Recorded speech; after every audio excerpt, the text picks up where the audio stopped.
Hello guys, नमस्कार, very good morning. आप सभी का एक बार फिर से स्वागत है, फिर से वेलकम है। एमसीक्यू की क्लासेस में लगातार जारी है हमारा एमसीक्यूज, जो छत्तीसगढ़ सहकारिता विभाग भर्ती परीक्षा से संबंधित है, सहकारिता अधिनियम और बैंकिंग से संबंधित है, उसका चर्चा हम कर रहे थे।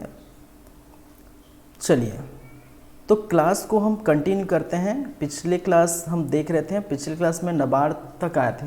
कुछ कारणवश सिस्टम जो है ऑफ हो गया था, ठीक है, जिसके चलते हमने क्या किए थे, वहीं अधूरा ही छोड़ दिए थे, ठीक है।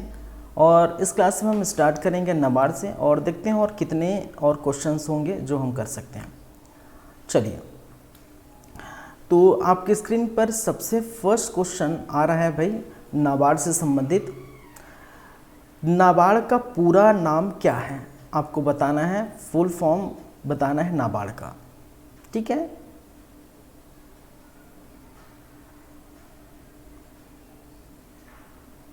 नाबार्ड का फुल फॉर्म बताना है आपको। तो क्या है भाई, ऑप्शन अ है national bank for agriculture and rural development, B है नेशनल बैंक फॉर आर्थिक विकास and railway development, option C है national bank for agriculture and reformed development, option D है national bank for operational executive and railway development, ठीक है। तो इसका answer क्या है भाई, इसका आंसर है अ, एन फॉर नेशनल, ठीक है, N A for national, B for bank, A for agriculture, R for rural, D for development. तो इसका पूरा क्या बोल सकते हैं हम, क्या बोलते हैं भाई, पूरा नाम क्या है, national bank for agriculture and rural development, ठीक है, जिसकी स्थापना कब हुई थी, 12 जुलाई सन 1982 को, 1982 को हुआ था, ठीक है। चलिए, ये हम पढ़ चुके हैं। नाबार्ड का मुख्यालय कहाँ स्थित है आपको बताना। ऑप्शन क्या दिया है, अ नई दिल्ली, ब मुंबई, स कोलकाता, द चेन्नई। आप इसमें सुधार कर लीजिए, क्योंकि इसका आंसर जो दिया है ये अ दिया है, ठीक है, लेकिन इसका आंसर अ नहीं है, इसका आंसर क्या है, अ में क्या है भाई, नई दिल्ली, इसका आंसर ब है, क्योंकि ये क्या है, इनका मुख्यालय क्या है, मुंबई है। याद रखेंगे, इनका मुख्यालय क्या है भाई साहब, मुंबई है। प्रिंटिंग मिस्टेक है, ठीक है। देखिए, यहाँ बहुत सारे प्रिंटिंग मिस्टेक हैं, ठीक है, तो उसको थोड़ा आप ध्यान रखिएगा। जैसा कि ये सेकंड ही क्वेश्चन में दिया गया था, मुख्यालय, नाबार्ड का मुख्यालय, तो नाबार्ड का मुख्यालय दिल्ली नहीं है, नाबार्ड का मुख्यालय कहाँ है, मुंबई में है, याद रखेंगे, ठीक है। चलिए, नेक्स्ट क्वेश्चन, नाबार्ड के उद्देश्य क्या है। ऑप्शन है आपकी स्क्रीन पर, नौकरियों का सिर पैर वितरण, ग्रामीण भारत में वित्तीय समावेश को सशक्त करना, ऑप्शन ब, ऑप्शन स नौकरियों का निरीक्षण करना, ऑप्शन द रेलवे सेवाओं को सुधारना, ठीक है। तो कौन सा कार्य करता है भाई, किस प्रकार से कार्य करता है नाबार्ड, ग्रामीण भारत में वित्तीय समावेश को सशक्त करना ही इनका काम है, ठीक है। ये कोई रेलवे नौकरी देना, निरीक्षण करना, ये सारी बातें नहीं करते, ये सारी कार्य नहीं करते, ठीक है। ये ग्रामीण भारत में वित्तीय समावेश को सशक्त बनाने के लिए ऋण उपलब्ध कराते हैं, किसानों को ऋण देते हैं, ठीक है। चलिए, नेक्स्ट क्वेश्चन है आपके स्क्रीन पर, क्वेश्चन नंबर 4। क्वेश्चन नंबर 4 क्या है, नाबार्ड के कार्यक्रमों में एक क्या है इनमें से। ऑप्शन ए है सरकारी नौकरियों का प्रबंध, ऑप्शन बी है कृषि और ग्रामीण विकास के लिए ऋण योजनाएं तैयार करना, ऑप्शन सी है जलवायु परिवर्तन के प्रभाव का अध्ययन करना, ऑप्शन डी है या द है अंतर्राष्ट्रीय खेल प्रतियोगिता का आयोजन करना। तो इसका आंसर क्या है भाई, कृषि और ग्रामीण विकास के लिए ऋण योजनाएं तैयार करना ही क्या है, इनका एक कार्य है, ठीक है। चलिए, नेक्स्ट क्वेश्चन आपकी स्क्रीन पर, क्वेश्चन नंबर 5। सीबीएस प्लेटफॉर्म का फुल फॉर्म क्या है। ऑप्शन ए है सेंट्रल बैंकिंग सिस्टम, ठीक है, core banking system, cooperative banking system या क्रेडिट ब्यूरो सिस्टम? तो इसका आंसर क्या है? कोऑपरेटिव बैंकिंग सिस्टम को ही हम क्या कहते हैं? CBS कहते हैं। ठीक है, चलिए नेक्स्ट क्वेश्चन है, नाबार्ड की संरचना का मुख्य उद्देश्य क्या है? ऑप्शन ए है ग्रामीण क्षेत्रों में वित्तीय सहायता प्रदान करना, बी है वित्तीय निरीक्षण करना, सी है सरकारी प्रोजेक्ट का निर्माण करना, डी है बैंकों के साथ संबद्धता बनाना। ठीक है, तो याद रखिए इसका कार्य क्या है? ग्रामीण क्षेत्रों में वित्तीय सहायता प्रदान करना ही का मुख्य कार्य। चलिए नेक्स्ट क्वेश्चन, 7वां क्वेश्चन, नाबार्ड किस क्षेत्र में प्रमुख रूप से कार्य करता है? उद्योग और वाणिज्य में करता है, कृषि और ग्रामीण विकास में, कि शिक्षा साक्षरता में, स्वास्थ्य और चिकित्सा में? ठीक है, तो किस क्षेत्र में कार्य करता है भाई? जाहिर सी बात है, आप जानते हैं, हम पढ़ चुके हैं, नाबार्ड कृषि और ग्रामीण विकास के अंतर्गत ये कार्य करता है। चलिए नेक्स्ट क्वेश्चन है, नाबार्ड की स्थापना किस वर्ष की गई थी? 81 में, 82 में, 83 में, 84 में? तो जैसे कि पहले ही बता चुका हूँ, नाबार्ड की स्थापना 12 जुलाई 1982 को हुआ था, 1982 में। ठीक है, कब हुआ था? 1982 में। तो आप क्या करें, ये याद रखिए, ये ध्यान रखिए। चलिए next question, question number 9, NABARD का प्रमुख कार्य क्षेत्र इनमें से क्या है? सीमांत जनजाति क्षेत्रों में विकास, ऑप्शन ए है, ऑप्शन बी है उपयुक्त गांवों का निर्माण, ऑप्शन सी है कृषि और ग्रामीण विकास, ऑप्शन डी है शिक्षा और प्रशिक्षण। याद रखिए क्या है भाई? कृषि और ग्रामीण विकास। 9 का क्या है? स। चलिए 9 के बाद 10वें नंबर पर हम चलते हैं, नाबार्ड कितने अंतर्राष्ट्रीय भागीदारी संगठन रखता है? इनके पास कितने अंतर्राष्ट्रीय भागीदारी संगठन है? तो उसका आंसर 2, 3, 4, 5 कौन है? 3। याद रखें। CBS प्लेटफॉर्म क्या कार्य करता है, क्या करता है? ऑप्शन ए आपके पास उपलब्ध है, अंतर्राष्ट्रीय वित्त संचालन का समर्थन करता है, बी है ग्राहकों को उनके अकाउंट्स के संचालन में समर्थन कहता है, सी ट्रांसपोर्टेशन का प्रबंध करता है, या डी विज्ञान और प्रौद्योगिकी में अनुसंधान करता है? चलिए तो इसका आंसर क्या है? ट्रांसपोर्टेशन का प्रबंधन करता है, ट्रांसपोर्टेशन का मैनेजमेंट करता है। ठीक है, CBS। ठीक है, जिसका full form cooperative banking system था। चलिए नेक्स्ट क्वेश्चन 12वें नंबर पर चलते हैं, नाबार्ड का मुख्य उद्देश्य क्या है? ऑप्शन ए है व्यवसाय को बढ़ावा देना, बी है ग्रामीण भारत के विकास को सहायक बनाना, सी है खेलों को प्रमोट करना, वित्तीय बैंकों की निगरानी करना। ठीक है, तो ग्रामीण भारत में विकास को सहायक बनाना ही इनका मुख्य उद्देश्य है। 30 क्वेश्चन नंबर 13 पर चलते हैं। क्वेश्चन नंबर 13 क्या बोल रहा है? नाबार्ड के तहत कौन कौन सी बैंकिंग सेवाएं प्रदान की जाती है? ठीक है, खाता खोलना और खाता बंद करना, ठीक है, ऋण प्रदान करना, जमा करना और निकासी करना, सभी वर्गों की सभी उपयुक्त।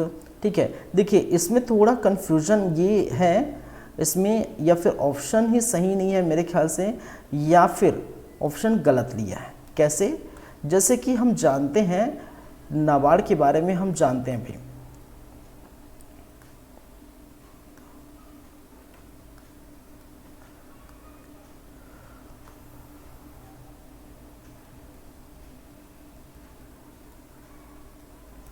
नाबार्ड के बारे में हम जानते हैं। नाबार्ड, ठीक है, नाबार्ड क्या करता है? वित्तीय सहायता प्रदान करता है। क्या करता है? वित्तीय सहायता प्रदान करता है। वित्तीय सहायता, किस प्रकार की वित्तीय सहायता? गांव में वित्तीय सहायता, ग्रामीण क्षेत्रों में वित्तीय सहायता बोल सकते हैं। ठीक है, कि किसी को बीज लेना है, ठीक है, किसी को उर्वरक लेना है, किसी को, ठीक है, कुछ भी लेना है, या जो है मशीन लेना है, खेत से संबंधित क्या होना है, मशीन, जैसे कि पंप लेना है, ठीक है, थ्रेशर लेना है, कोई मशीन लेना है, इस प्रकार के लिए।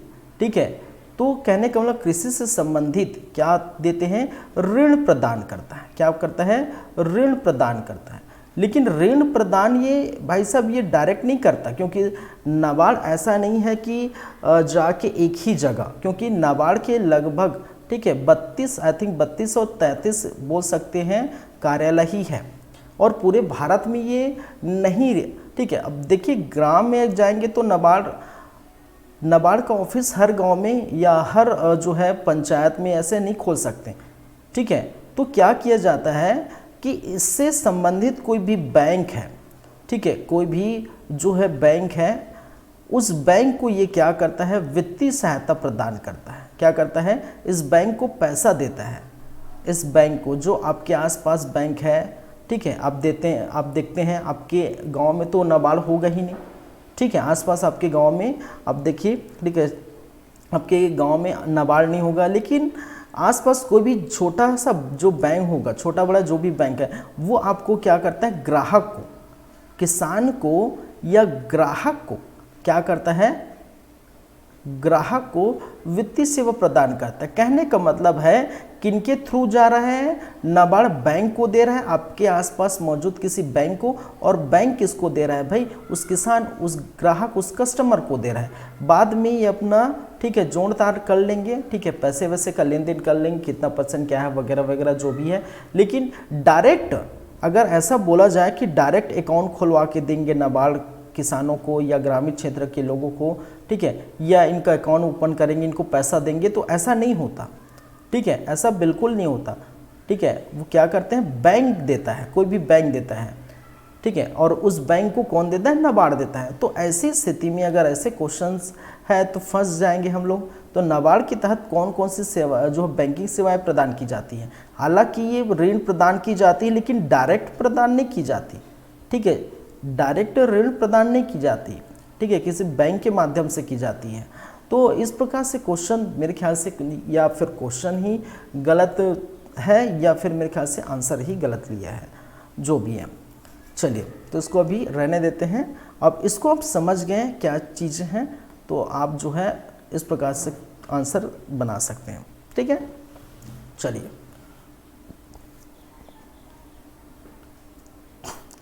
नेक्स्ट क्वेश्चन आपकी स्क्रीन पर 40 नंबर का, नाबार्ड का कार्य क्षेत्र किस विभाग के माध्यम से वित्तीय समावेश को सशक्त बनाता है, ठीक है। Specific goal oriented department, science and technology department, education department, health and medicine department, science and technology department, ठीक है, याद रखेंगे। चलिए, next question, question number 15। Question number 15 क्या पूछा है, नाबार्ड के कार्यक्रमों में एक है, बस देखिए ये भी ऐसा है कि एक ही क्वेश्चन को क्या किया गया है, कई बार रिपीटेड किया गया, तो ये भी थोड़ा ध्यान रखें, ठीक है। एक ही क्वेश्चन को रिपीट किया गया है 2, 3, 4 बार, ये लगभग तीसरी या चौथी बार हम देख चुके हैं सेम टाइप के क्वेश्चन, ठीक है। Next question, question number 16, NABARD का स्थापना किस अधिनियम के तहत हुआ। ऑप्शन आपके पास स्क्रीन पर मौजूद है। ऑप्शन ए, राष्ट्रीय नौकरी योजना अधिनियम 1979, या नौकरी और उद्योग मंत्रालय अधिनियम 1980, राष्ट्रीय कृषि और ग्रामीण विकास बैंक अधिनियम 1981, या ग्रामीण रोजगार योजना अधिनियम 1982, ठीक है। तो हम जानते ही हैं इसका आंसर क्या होगा, स, क्योंकि हम जानते हैं नाबार्ड की स्थापना, ठीक है, किसकी स्थापना भाई, नाबार्ड की जो स्थापना है वो किसके एक्ट के अंतर्गत की गई थी, ठीक है, नाबार्ड एक्ट 1981 के तहत, नाबार्ड एक्ट 1981 के तहत कब किया गया था, 12 जुलाई सन 1982, ठीक है, 82 में इसके तहत किया गया था। तो नाबार्ड एक्ट, ठीक है, या जिसे हम कहते हैं, क्या कहते हैं, national bank for agriculture and rural development act 1981, या इसी को हम कह देते हैं हिंदी में राष्ट्रीय कृषि और ग्रामीण विकास बैंक अधिनियम 1981। ठीक है, क्लियर है बातें। चलिए, नाबार्ड के कार्यक्रमों में इनमें से एक है। ठीक है, ये भी थोड़ा बोल सकते हैं रिपीट हुआ है क्योंकि इसका आंसर वही है जो पहले देख चुके हैं। कृषि और ग्रामीण विकास योजनाएं क्या करना है, तैयार करना है। चलिए, नाबार्ड का प्रमुखाध्यक्ष कौन है? ग्रामीण विकास है, कृषि संशोधन है, रेलवे डेवलपमेंट है, सूचना प्रौद्योगिकी है। ठीक है, तो आसानी से आप क्या कर सकते हैं, इसका आंसर लगा सकते हैं, ग्रामीण विकास। Next question, question number 90, NABARD के कार्यक्रमों में से एक है, फिर वही बात। ठीक है, क्योंकि इसमें वित्तीय सहायता नहीं दिया है तो क्या होगा इसका आंसर? ठीक है, हस्तकला शिल्पकला को प्रशिक्षित करना, ये भी क्या है, इनका कार्य है।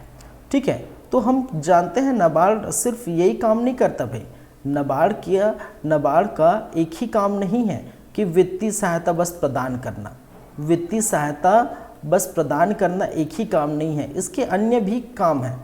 ठीक है, जैसे आपका बोल सकते हैं सड़क है, पानी है। ठीक है, कहने का मतलब है इंफ्रास्ट्रक्चर क्या है, इंफ्रास्ट्रक्चर को भी ध्यान में रखा जाता है। साथ ही साथ लोगों को रोजगार दिलाने के लिए, रोजगार की भी वहाँ पर क्या की जाती है, जो है चीज़ें उपलब्ध कराई जाती हैं। ठीक है, और जैसे कि हस्तशिल्प यहाँ पर लिखा है, हस्तकला शिल्पकों को प्रशिक्षण प्रदान करना, तो ये भी क्या है, इनके कार्य है, याद रखेंगे। ठीक है, चलिए, तो ग्रामीण क्षेत्र का विकास भी करना इनमें क्या है, महत्वपूर्ण है। सिर्फ ऋण दे देना या किसानों को खाद या उसके लिए ऋण दे देना यही काम नहीं है, उनका काम है, ठीक है, डेवलपमेंट भी करना क्या, क्योंकि रूरल डेवलपमेंट लिखा है, नाम से स्पष्ट है, क्या है, नेशनल बैंक फॉर एग्रीकल्चर, फिर रूरल डेवलपमेंट। ठीक है, ग्रामीण क्षेत्रों का क्या करना है, डेवलपमेंट भी करना है। ठीक है, इसके नाम में ही है, देख सकते हैं। चलिए, स्क्रीन पर आपका नेक्स्ट क्वेश्चन क्या है, 20, नाबार्ड के कितने सदस्य होते हैं, तो जानते हैं। ठीक है, कितने सदस्य होते हैं, 5 सदस्य। चलिए, नेक्स्ट क्वेश्चन, नाबार्ड के तहत कौन सी बैंकों का निरीक्षण किया जाता है?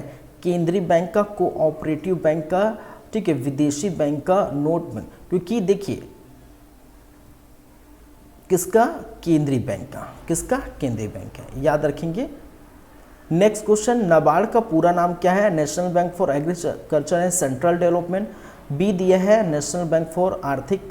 ठीक है, जो भी दिया है, लेकिन इसका आंसर उपरोक्त में कोई नहीं, क्योंकि national bank for agriculture and rural development है। यहाँ पर लिखा है रूफर्ड। अगर ये रूरल रहता, क्या रहता भाई, रूरल रहता, तब इसका आंसर सही होता।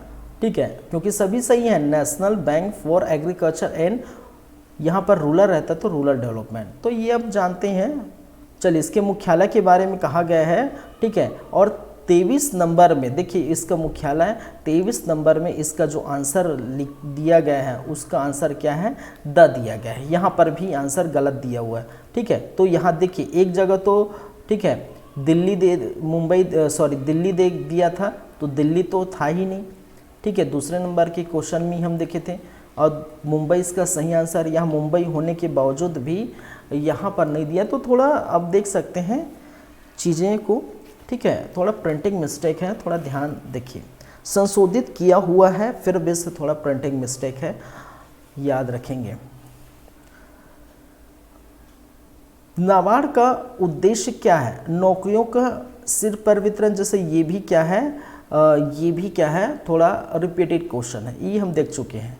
ठीक है, 24 इसका आंसर क्या होना चाहिए, ये नौकरी, रेलवे नौकरी आदि का कुछ कार्य नहीं करता, इसका मतलब उपरोक्त में कोई भी नहीं। ठीक है, तो ये थोड़ा ध्यान रखने वाली बातें हैं। चलिए, ये हो गया आपका नाबार्ड, आपका खत्म हो जाता है भाई नाबार्ड, और इससे संबंधित जो है एमसीक्यूज क्या हो जाते हैं, खत्म हो जाते हैं। अब जो देखेंगे वो किससे संबंधित होगा एमसीक्यू, कार्यशील पूंजी। ठीक है, क्या है, कार्यशील पूंजी। वर्किंग कैपिटल्स, ठीक है, अंश पूंजी, देनदारियां, संपत्ति और ठीक है देनदारियां, ठीक है, लेनदारियां, देनदारियां, अंश पूंजी, कार्य पूंजी, संपत्ति, इन सभी से क्या है संबंधित है। तो ये हम क्या कर लेते हैं, देख लेते हैं।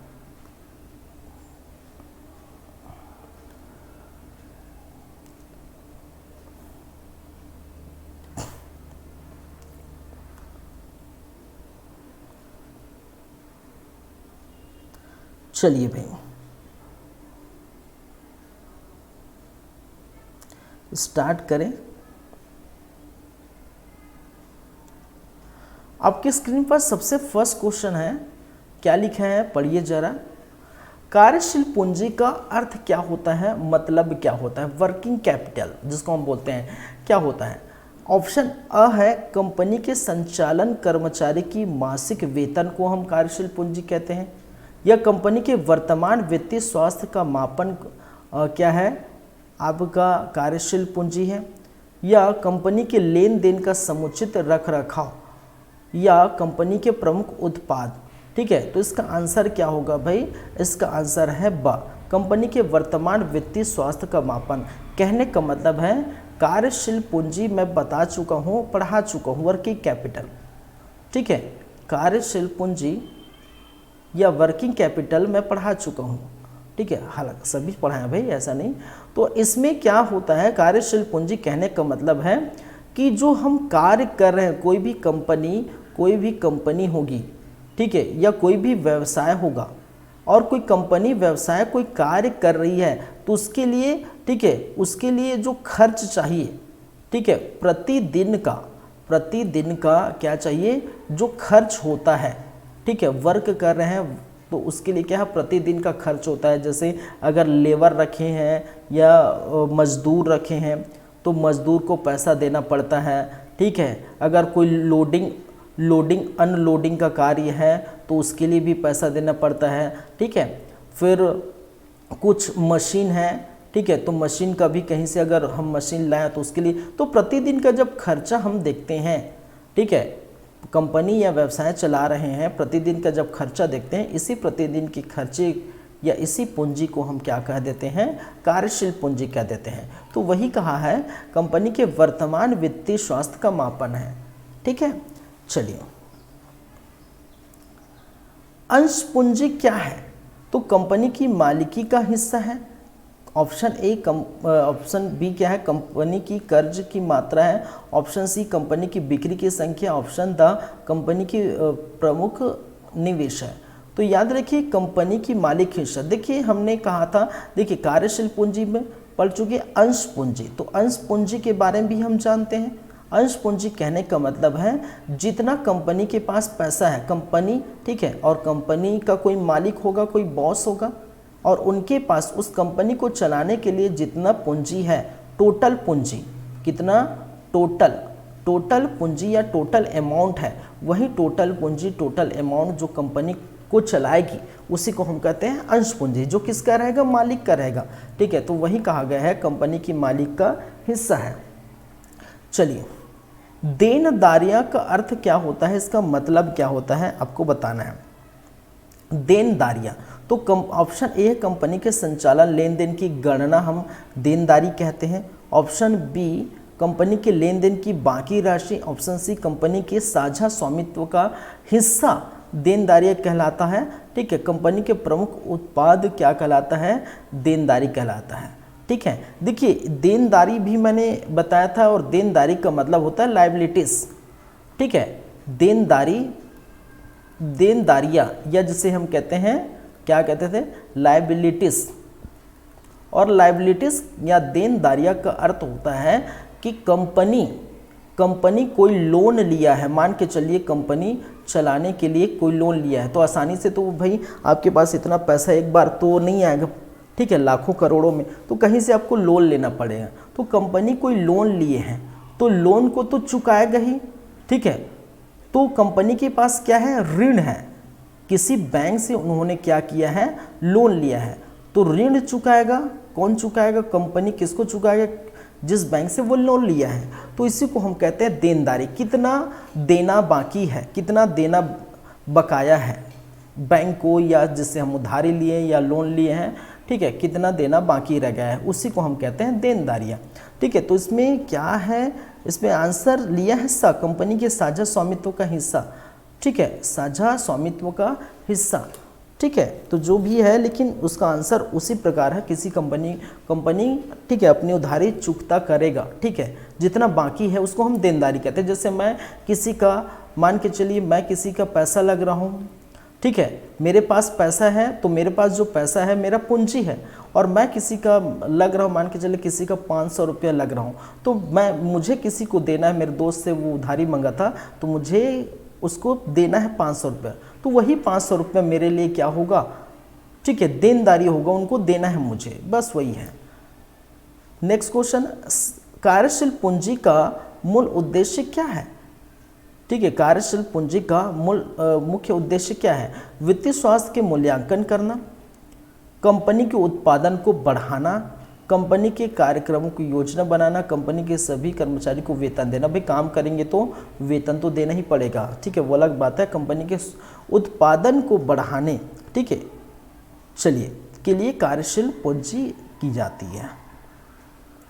नेक्स्ट क्वेश्चन है आपकी स्क्रीन पर, क्वेश्चन नंबर 5, अंश पूंजी का स्रोत क्या है?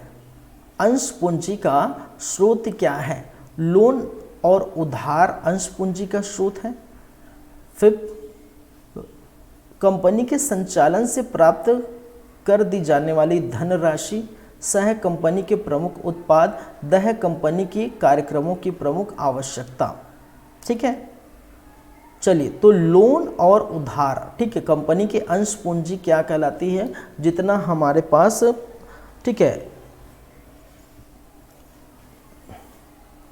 देखिए इसका आंसर ये लिया हुआ है, और इसका मुझे नहीं लगता कोई आंसर होगा, क्योंकि अंश पूंजी का जो स्रोत है, ठीक है, आएगा लोन से लेंगे या उधारी से लेंगे। ठीक है, ठीक है, तो आंसर ए ही आएगा। ठीक है, कोई और नहीं हो सकता। देनदारियां के उदाहरण क्या हो सकते हैं? ऑप्शन ए है कंपनी के वित्तीय प्रधान निवेश को हम देनदारी कहते हैं। ऑप्शन ब है कंपनी के वित्तीय दायित्व जैसे कि ऋण और वेतन। ऑप्शन सी कंपनी के उत्पादन का विपणन, ठीक है, कंपनी के स्वामित्व का हिस्सा। देखिए यहाँ पर इसका आंसर 6 का आंसर, देखिए यहाँ पर 6 का आंसर द दिया है।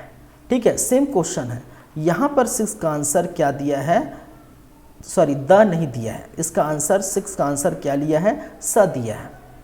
6 का आंसर क्या लिया है, स दिया है। और सेम क्वेश्चन यहाँ पर भी है, इसका आंसर क्या लिया है, ठीक है, स लिया है। तो ये थोड़ा देखेंगे, ठीक है, ये थोड़ा देखेंगे, याद रख, देनदारी का उदाहरण क्या हो सकता, ठीक है, तो देनदार कंपनी के वित्तीय दायित्व जैसे ऋण और वेतन को चुकाना। किसको चुकाना, ठीक है, ऋण और वेतन को चुकाना। देनदारी का उदाहरण क्या है भाई, जैसे कि मैंने बताया, ऋण और वेतन जो है, जो आप लग रहे हैं, उसी को क्या करना है, चुकाना है। ये थोड़ा ध्यान में रख के देख सकते हैं। नेक्स्ट क्वेश्चन 7वें नंबर की बातें करें तो कार्यशील पूंजी की सही परिभाषित सामग्री क्या है? ऑप्शन ए है कंपनी के मालिकों का हिस्सा, कंपनी के वर्तमान वित्तीय स्वास्थ्य का मापन, कंपनी के बाजार मूल्य की संख्या, कंपनी के स्वामित्व अधिकार की संख्या। ठीक है, तो ये भी हम देख चुके हैं। ठीक है, सेम क्वेश्चन है, कंपनी के वर्तमान, ठीक है, 7वां वित्तीय स्वास्थ्य का मापन। चलिए नेक्स्ट क्वेश्चन है, अंश पूंजी के सही उदाहरण क्या हो सकते हैं? कंपनी के वित्तीय संस्थाओं को उधार, कंपनी के मालिकाओं का हिस्सा, 8वां, कंपनी की लेन देन की बाकी राशि, कंपनी के संचालन से प्राप्त की जाने वाली धनराशि। ठीक है, तो इसका आंसर लिया हुआ है अ, कंपनी के वित्तीय संस्थाओं के उधार। ठीक है, कंपनी के वित्तीय संस्थाओं के उधार। देनदारी का सही उदाहरण क्या है भाई? 90 नंबर का अगर हम बात करें तो देनदारी का सही उदाहरण क्या है? ठीक है, कंपनी के प्रमुख उत्पाद है, कंपनी के प्रमुख स्वामित्व हिस्सा है, कि कंपनी के उत्पाद के विपणन है, या कंपनी के दायित्व का ऋण देना। ठीक है, तो यहाँ सही लिया हुआ है, यह आंसर क्या लिया हुआ है, द लिया हुआ है। ठीक है, और ये सही है, कंपनी के वित्तीय दायित्व जैसे ऋण का उधार करना। ठीक है, तो ये थोड़ा याद रखिए। ठीक है, यहाँ पर ये आंसर लिया हुआ है, लेकिन इसका आंसर ये था, उसी प्रकार इसका आंसर ये सही है। चलिए नेक्स्ट क्वेश्चन, क्वेश्चन नंबर 10, कार्यशील पूंजी के बिना किसी कंपनी की क्या संचालन की असमर्थता हो सकती है। ठीक है, कहने का मतलब कार्यशील पूंजी नहीं है तो कंपनी के संचालन की असमर्थता हो सकती है।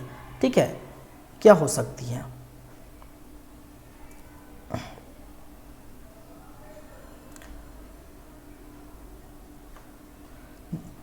चलिए, नए प्रोजेक्ट की शुरुआत, ऑप्शन अ, ऑप्शन ब, वित्तीय योजना की तय, स, नगद पुनर्निवेश, द, व्यवसाय की सामग्री की खरीदारी। ठीक है, चलिए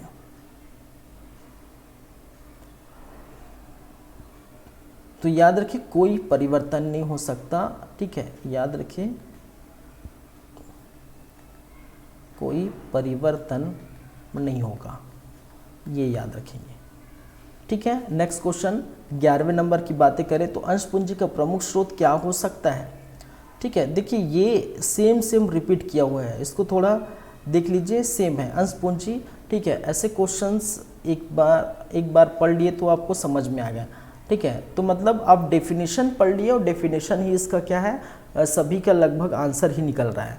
ठीक है, सभी सेम जो है लग रहा है और सभी रिपीटेड है, तो ये थोड़ा ध्यान दीजिए। ठीक है, यही देखिए देनदारी का उदाहरण क्या है, कार्यशील पूंजी का उपयोग क्या है, उपयोगिता क्या है, ऐसे क्वेश्चन ऐसे नहीं रिपीट होगा। ठीक है, ऐसे क्वेश्चन आएंगे भी नहीं, ये थोड़ा ठीक है, तो क्वेश्चन को भी थोड़ा ध्यान में रखिए। तो ये हो गया, इसको आप देख लीजिए, जैसा भी सेम क्वेश्चन रिपीटेड है। चलिए नेक्स्ट हम जो पढ़ने वाले हैं वो क्या है भाई, अब पढ़ेंगे बैलेंस शीट, लाभ हानि खाता और गैर निष्पादित परिसंपत्ति, ये तीनों के बारे में हम देखेंगे। इससे संबंधित क्या देखेंगे, एमसीक्यूज देखेंगे। ठीक है, चलिए तो तीनों से संबंधित क्या है एमसीक्यू आपके स्क्रीन पर दिखाई दे रहा होंगे।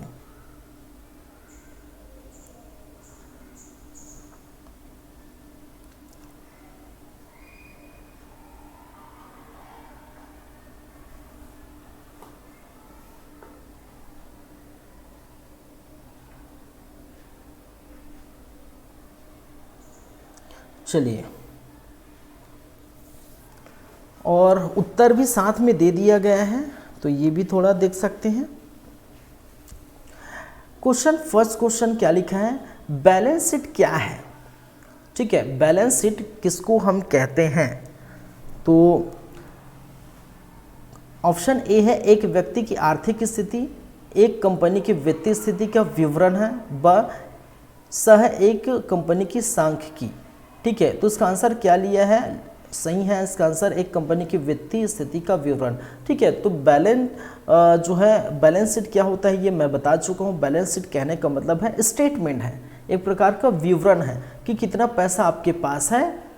ठीक है, और कितना पैसा हम लग रहे हैं किसी को देना है, मतलब कितना पूंजी है आपके पास और कितना उधारी हम लग रहे हैं। तो ये क्या है, विवरण होता है, स्टेटमेंट होता है। जैसे कि मैंने एग्जांपल भी बताया था बैलेंस शीट के बारे में, मैंने क्या है, अगर हम बैलेंस शीट के बारे में बात करें, बैलेंस शीट, तो बैलेंस शीट के बारे में मैंने बताया था भाई साहब कि ठीक है, एक होता है असेट्स होता है और दूसरा होता है लायबिलिटीज़। असेट्स और लायबिलिटीज़, असेट्स का मतलब ठीक है वह पूंजी जो हमारे पास है। ठीक है, खुद मेरा पूंजी, मेरा पैसा, मेरा पैसा कहने का मतलब कंपनी का पैसा। अगर कोई कंपनी चला रही है, मेरा पैसा कहने का मतलब कंपनी का पैसा, कंपनी के पास जो भी है, कंपनी का गाड़ी है, बंगला है, ठीक है, उनकी प्रॉपर्टी है, घर है। ठीक है, ये सारे क्या है, असेट्स कहलाएंगे। और लायबिलिटीज़ क्या कहलाएंगे। ठीक है, तो कंपनी को चलाने के लिए कोई भी हमने लोन लिया है, शॉर्ट टाइम लोन या लॉन्ग टाइम लोन लिए हैं, ठीक है, कहीं से हमने उधारी लिया है, तो वो हमें क्या करना है, वो बकाया है, चुकाना है उसको, ठीक है। तो इन दोनों का विवरण होता है कि कितना पैसा हमारे पास है, कितना पैसा कंपनी के पास है और कितना पैसा हम लोन का चुकाएंगे या उधारी जो लग रहा है उसको चुकाएंगे। तो ये क्या होता है, स्टेटमेंट होता है। क्या होता है, स्टेटमेंट होता है। जैसे आप एटीएम में जाते हैं और एटीएम में जाते हैं तो क्या हो, ठीक है, आपने एक ऑप्शन चुने स्टेटमेंट का, ठीक है, और मिनी स्टेटमेंट का ऑप्शन चुनते हैं और एक स्लिप निकलता है। क्या निकलता है, स्लिप। और स्लिप में पूरा ब्यौरा रहता है कि कब कितना पैसा आया है और कब कितना पैसा आप निकाले हैं, ठीक है। तो आया है और गया है उसका स्टेटमेंट रहता है। सेम वैसी यहाँ पर है कि बैलेंस शीट में क्या होगा, कितना पैसा है आपके पास और कितनी उधारी हमें चुकानी है, ये कहलाती है बैलेंस शीट। तो वही है विवरण वित्तीय स्थिति का विवरण कहने का मतलब आपने पैसे का स्टेटमेंट होता है। ये कोई खाता नहीं होता, ये कुछ भी नहीं होता, ये विवरण होता है, स्टेटमेंट। ये बात मैं पहले भी कह चुका हूँ, ठीक है। चलिए, लाभ हानि खाता क्या होता है। लाभ हानि खाता क्या होता है भाई। ऑप्शन ए है एक कंपनी की जीती जागती कहानी। ये कुछ अलग ही एग्जाम्पल दिए, अलग ही ऑप्शन दिए, जीती जागती कहानी भाई। वह एक कंपनी की आय और व्यय का विवरण, ठीक है। स है एक कंपनी की स्थायी संपत्ति। तो इसका आंसर लिया हुआ है, क्या लिया हुआ आप देख सकते हैं, ब लिया हुआ है, एक कंपनी की आय और व्यय का विवरण। कहने का मतलब लाभ कब होगा, हानि कब होगा, ये हम बात कर चुके हैं, ठीक है।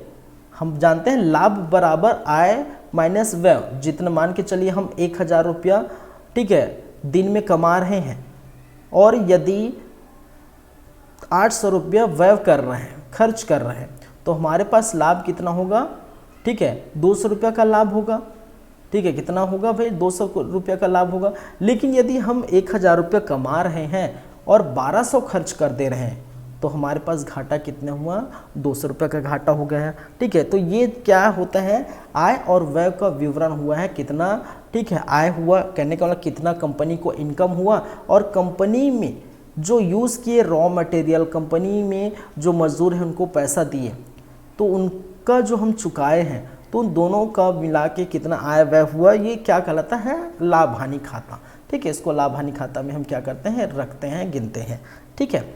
चलिए, गैर निष्पादित संपत्तियाँ या जिसे हम कहते हैं NPA, नॉन परफॉर्मिंग एसेट्स, इसको हिंदी में इंग्लिश में क्या कहते हैं भाई, NPA कहने का मतलब है नॉन परफॉर्मिंग एसेट्स। तो चलिए ऑप्शन देख लेते हैं। एक कंपनी की वित्तीय स्थिति का सारांश NPA है, या एक कंपनी की निर्यात आयात की संख्या NPA है, एक कंपनी के मुख्य व्यावसायिक गतिविधियों की संबंधित संपत्ति NPA है, ठीक है। एक कंपनी की मुख्य व्यावसायिक गतिविधियों में असंबंधित संपत्तियां, ठीक है। देखिए, इसको मैं बताया हूँ अच्छे से, ठीक है, मैं बता देता हूँ, आप आंसर निकाल लीजिए। NPA का मतलब होता है नॉन परफॉर्मिंग असेट्स, और असेट्स का मतलब मैंने कहा था, क्या कहा था भाई, असेट्स का मतलब होता है संपत्ति। क्या होता है, संपत्ति या पूंजी या पैसा या रोकड़, ठीक है। क्या है, संपत्ति बोल सकते हैं, पैसा बोल सकते हैं, रुपया बोल सकते हैं, रोकड़ बोल सकते हैं, पूंजी बोल सकते हैं, कुछ भी बोल सकते हैं, ठीक है। क्या कर सकते हैं, कुछ भी बोल सकते हैं। तो ये होते हैं, ठीक है। तो नॉन परफॉर्मिंग असेट्स का मतलब होता है कि मान के चलिए, मैंने समझाया भी था, लेकिन थोड़ा सा और बता देता हूँ, क्योंकि MCQ का सिलसिला चल रहा है, तो इस दौरान हम समझाएंगे तो अलग ही होगा, ठीक है। नॉन परफॉर्मिंग असेट्स कहने का मतलब NPA, ठीक है। जैसे कि आपने क्या किया, किसी बैंक से लोन लिया, किससे, किसी बैंक से आपने क्या किया, लोन लिया, और लोन को क्या है, आप चुका नहीं पा रहे हैं, ठीक है। लोन को क्या नहीं कर रहे हैं, चुका नहीं पा रहे हैं, नहीं पा रहे हैं,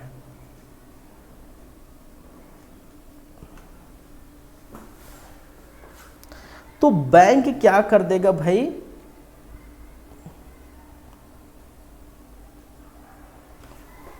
बैंक क्या कर देगा, ठीक है, बैंक क्या कर देगा, आपको क्या कर देगा, ठीक है, एनपीए घोषित करेगा, एनपीए नॉन परफॉर्मिंग एसेट्स घोषित करेगा। कहने का मतलब आपका परफॉर्म अच्छा है और अंतिम समय में आपको डिफॉल्टर भी घोषित कर देता है, ठीक है। डिफॉल्टर घोषित करेगा तो आपको कोई भी बैंक पैसा नहीं देगी, ठीक है। तो नॉन परफॉर्मिंग एसेट्स का मतलब यही होता है, ठीक है।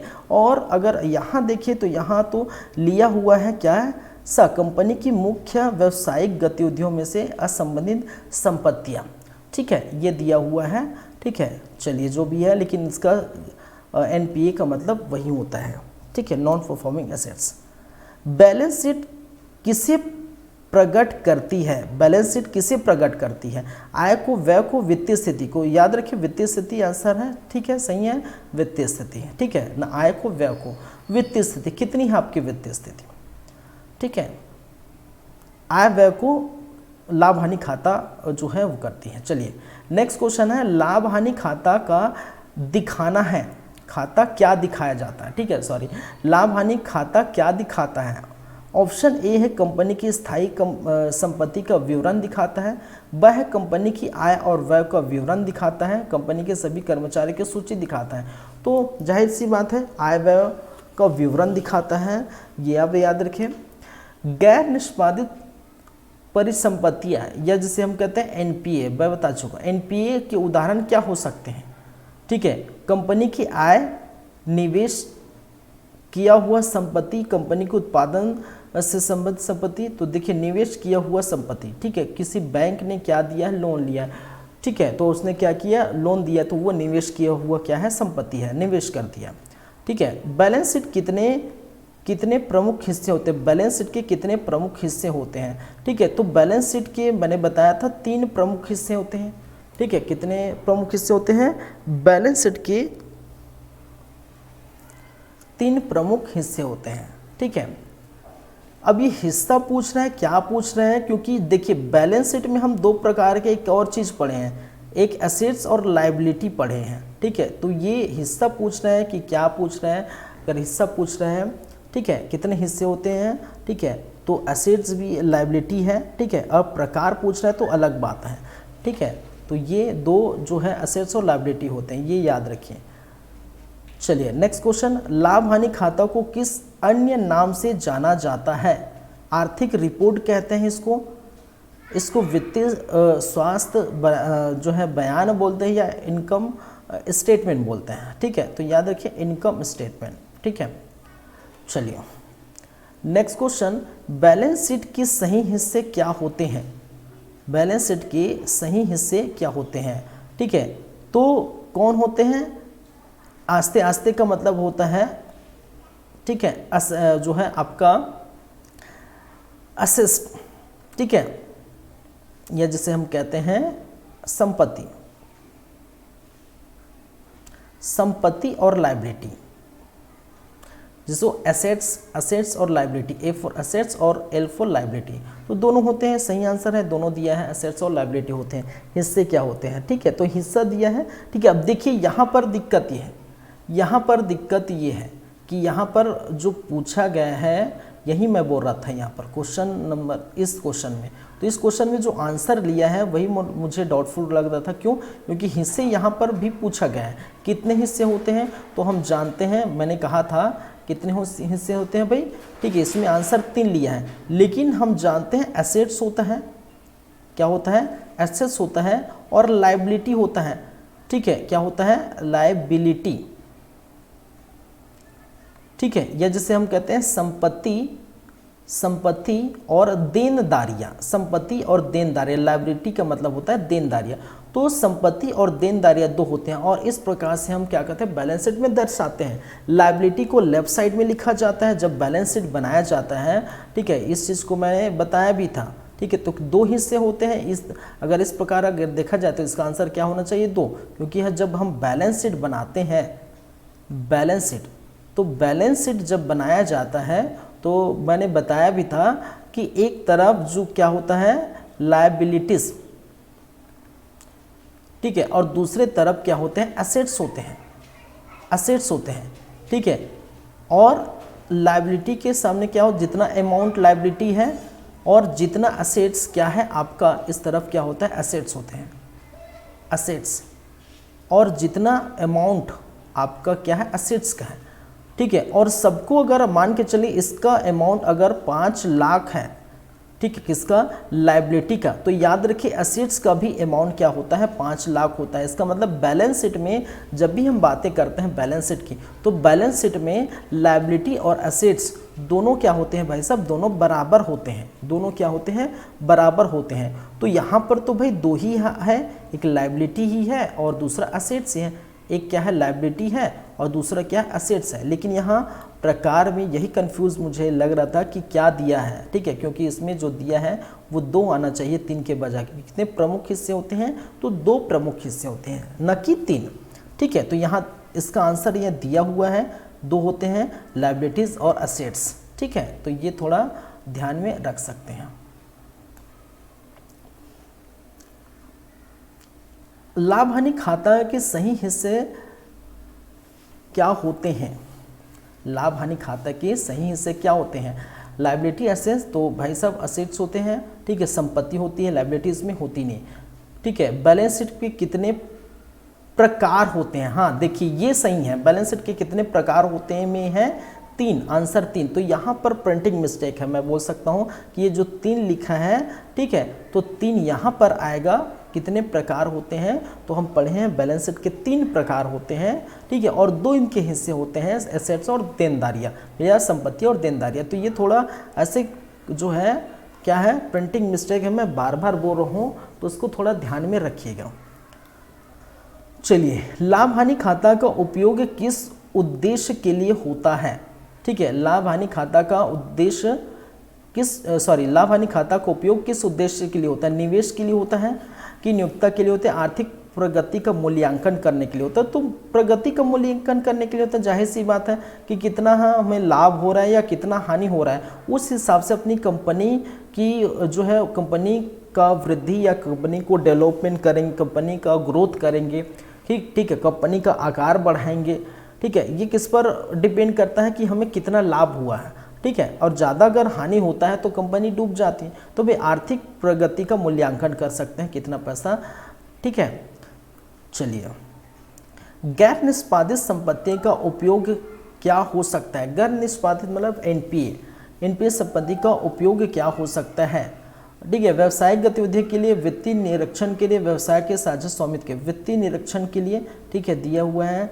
चलिए, बैलेंस शीट के अंतर्निहित हिस्से क्या होते हैं, अंतर्निहित हिस्से क्या होते हैं, कैपिटल, ठीक है। ये आई थिंक मुझे ध्यान नहीं आ रहा है, लिखा ब है, कैपिटल है क्या, अंतर्निहित हिस्से मुझे ध्यान नहीं आ रहा है, ठीक है, जो भी है। चलिए, तो ये कैपिटल लिखा है, इसको याद रख सकते हैं, कैपिटल क्या है मुझे पता नहीं है, ठीक है, क्योंकि शायद हम पढ़े ही नहीं ऐसा कोई कैपिटल वगैरह जो भी है।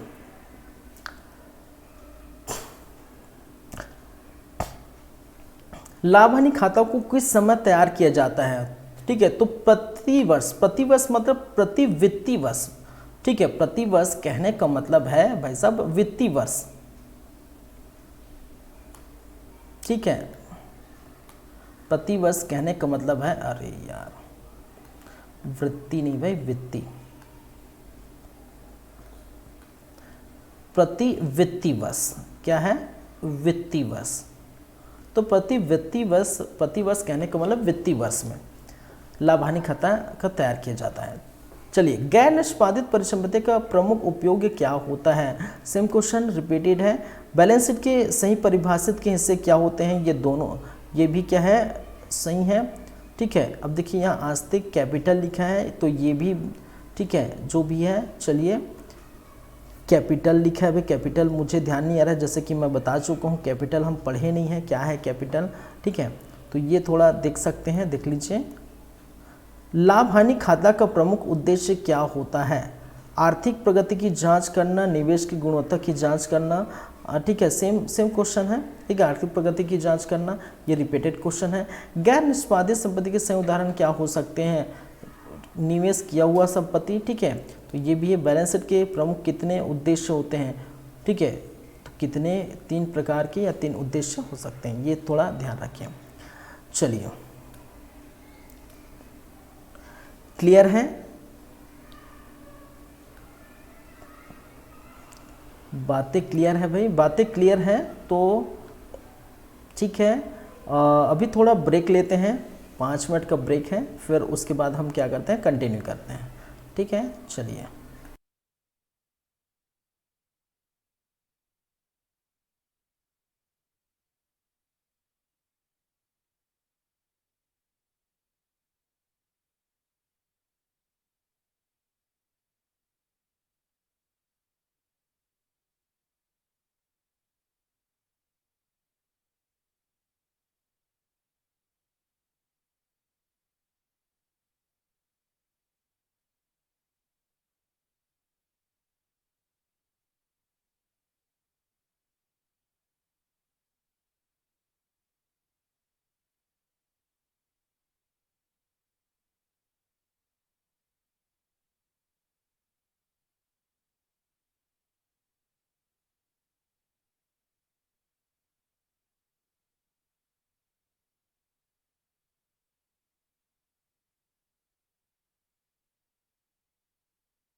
चलिए, क्लास को आगे बढ़ाते हैं, क्लास को कंटिन्यू करते हैं आगे।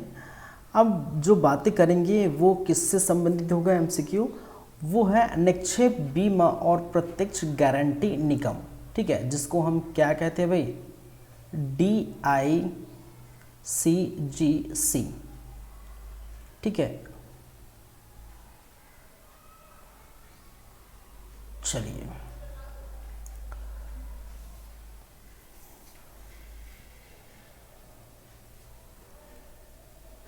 यहाँ लिखा हुआ है क्या, deposit insurance and credit guarantee corporation, इसी को हम कहते हैं क्या है, DICGC, निक्षेप बीमा और प्रत्यक्ष गारंटी निगम। चलिए, तो इससे संबंधित हम क्या देखेंगे, जो है एमसीक्यूज देखेंगे। चलिए,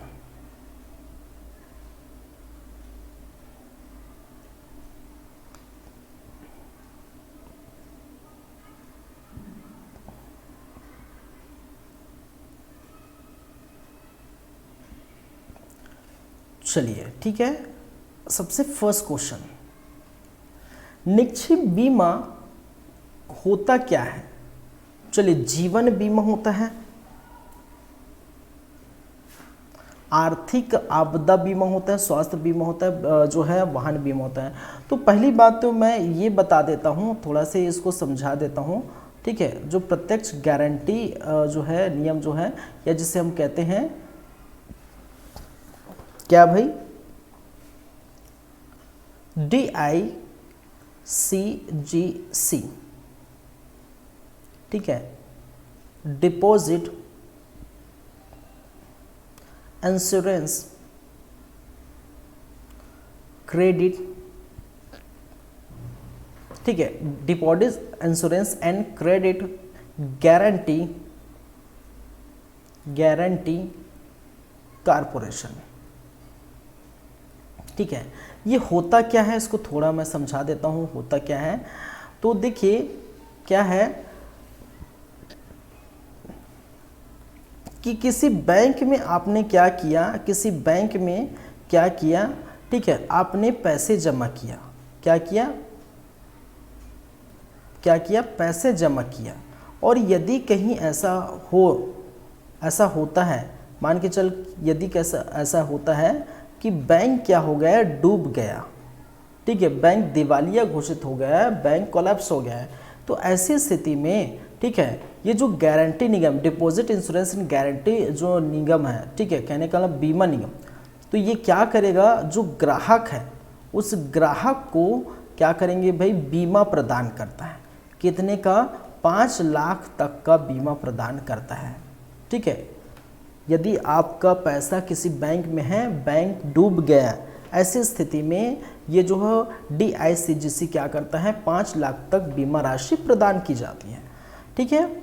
चलिए, तो ये चीज़ हम पढ़ चुके हैं, तो इससे संबंधित होगा। तो निक्षेप बीमा होता क्या है, ठीक है। तो ये क्या जीवन बीमा है, आर्थिक आपदा बीमा है, स्वास्थ्य बीमा, तो वाहन बीमा क्या है?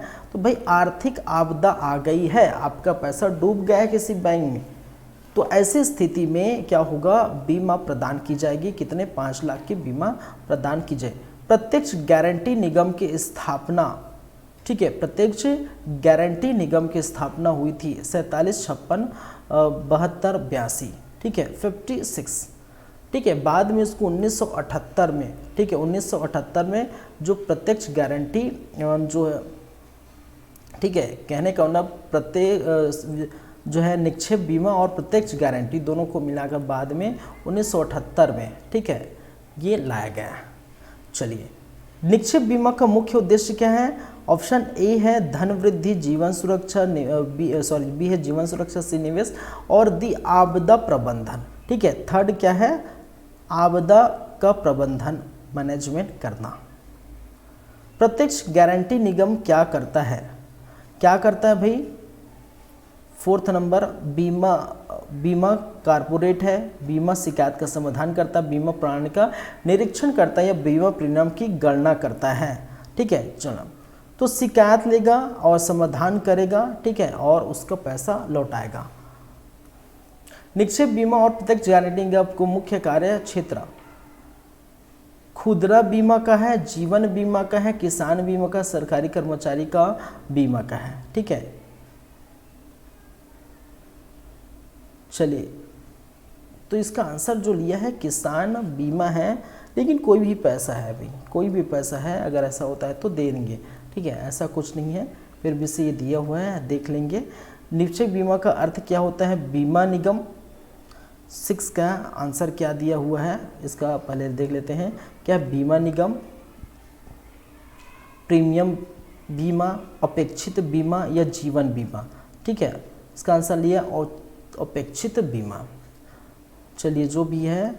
7वां, प्रत्यक्ष गारंटी निगम किस तरह के घातक घटनाओं के लिए बीमा कवर करा? आकस्मिक आपदा, साइकिल दुर्घटना, पेट खराबी, या जो परिपूर्ण, तो किस प्रकार की है भाई? ठीक है, आकस्मिक आपदाएं आती हैं तब स्थिति और जो है वो क्या करती है? बीमा कवर कराती है। IRDA का पूरा नाम क्या है? ठीक है, IRDA का पूरा नाम क्या है? ऑप्शन ए है insurance regulatory and development authority, B है insurance reform and development agency, option C है Indian risk and disaster authority, option D the द है insurance regulating and disaster agency. ठीक है, तो इसका 8 का आंसर क्या होगा, insurance regulating and development authority. 9 देखिए, निक्षेप बीमा के तहत कौन कौन सी बीमा प्रकार शामिल होते हैं। जीवन बीमा है क्या, स्वास्थ्य बीमा है, आर्थिक बीमा है, स्वास्थ्य बीमा है, यह सभी है। ठीक है, 9वां। ठीक है, इसका आंसर क्या लिया है, सभी विकल्प सही है। प्रत्यक्ष गारंटी निगम का मुख्य उद्देश्य क्या है, बीमा नियमों की गठन, संरक्षण, बीमा नियमों की गठन, बीमा क्लेम की समाधान, बीमा प्रीमियम की गणना। ठीक है, 10वां बीमा क्लेम की समाधान करना, भाई जाहिर सी बात है, बीमा तो उसका समाधान करेंगे। 11 है निक्षेप बीमा और गारंटी निगम के उद्देश्य के लिए स्थापित किए गए रोजगार, सामाजिक सुरक्षा, वित्तीय सुरक्षा और प्राकृतिक आपदाओं की सुरक्षा। किसके लिए भाई, प्राकृतिक आपदाओं की सुरक्षा के लिए। ठीक है, निक्षेप बीमा और प्रत्यक्ष गारंटी निगम क्या संबंध है, वे एक ही निगम है, वे अलग अलग सरकारी निगम है। निक्षेप बीमा सहायक निगम है, इसमें कोई संबंध नहीं है। ठीक है, तो याद रखिए, इसका निक्षेप बीमा गारंटी का जो है सहायक है, याद रखेंगे। निक्षेप बीमा की नीति कितने साल के लिए जारी की जाती है, 7, 5, 3 और 2। कितने वर्ष के लिए, 5 वर्षों के लिए। चलिए ये याद रखेंगे।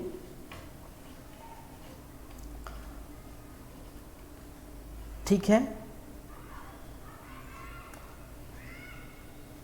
फिर आ जाता है आपका बैंकिंग लेन देन प्रणाली। तो बैंकिंग लेन देन प्रणाली, इसको देखिए, ये इतना ही हम आज देखेंगे। ठीक है, इतनी ही आज हम बातें करेंगे आज की क्लास में। नेक्स्ट क्लास में जो है बैंकिंग लेन देन जो भी होगी आगे, उसकी हम चर्चा करेंगे। तो ये हालांकि ये संशोधित किया हुआ संस्करण, लेकिन कई जगह प्रिंटिंग मिस्टेक है, तो वो थोड़ा आप ध्यान देंगे। ठीक है, चलिए तो आज की क्लास को इतना ही रखते हैं। नेक्स्ट क्लास में आगे फिर एमसीक्यूज देखेंगे। कम से कम हम आज 40 से 50 एमसीक्यू देख चुके हैं। ठीक है, तो नेक्स्ट क्लास में बाकी के एमसीक्यू हम देखेंगे। चलिए, thank you guys, thank you class. मिलते हैं आप लोगों से फिर, और फिर मुलाकात होगी, फिर बातें होगी, और फिर हम देखेंगे एमसीक्यूज का पार्ट 4। ठीक है, चलिए, थैंक यू।